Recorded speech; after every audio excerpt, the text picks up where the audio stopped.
TCDPT. They say make skills easy, make strength hard. You want the angle of the rebounder to be forgiving initially, right? Because if it's so challenging that it deters your son from using it, it won't create the desired effect, which is improvement over time. So the more, if the incline is too steep, that's not ideal in the beginning.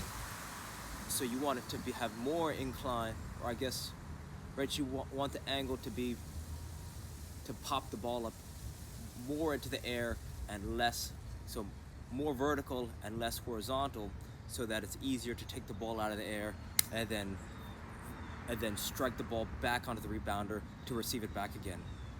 There's another tool that's called an SKLZ Solo Kick Trainer that you can use in tandem with the rebounder, right? Because with a kick trainer, you could cram thousands of touches into very tight time windows, which is like, it'll improve his striking technique in a different way, right? So I would say the rebounder is more challenging, but the kick trainer is more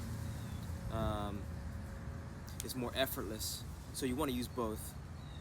But I would say if you're not using it yourself, right, because if you just make it for your son and he doesn't use it, then what does that mean? Well, that means that either he doesn't find the tool useful or he doesn't know how to value it. So the more time that you spend using it with him, or if he sees that you use it on a daily basis, then he might start doing it too, right? So the idea would be that he sees you value the rebounder, and if it's too difficult for you to use, then that's a sign that you need to make the rebounder more forgiving, right? So the idea is, how do you set up,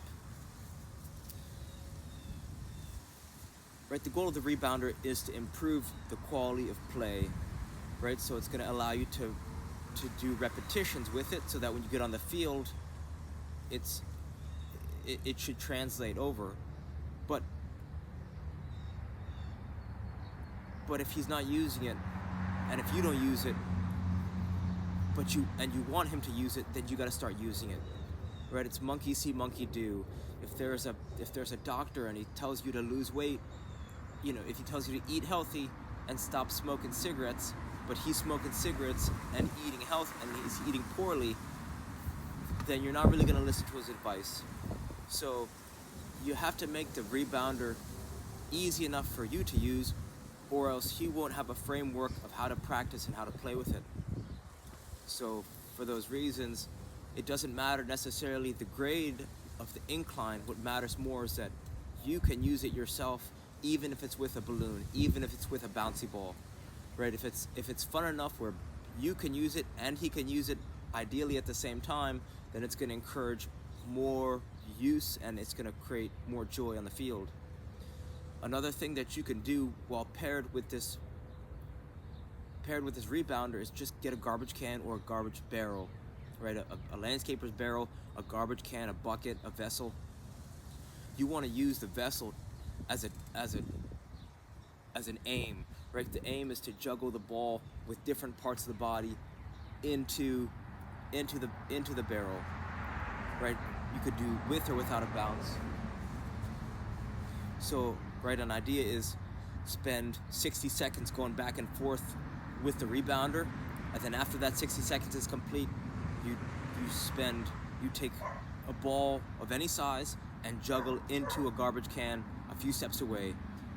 And then once you do that, you come back, then you do another 60 seconds with the rebounder, and then you juggle into the barrel with your left foot, and then you do that whole process, right? You go right foot with a bounce, left foot with a bounce, both feet alternating, right thigh, left thigh, both thighs alternating, and then finally with any part of the body you want, with or without a bounce. So what you're doing is you're creating a small skills circuit.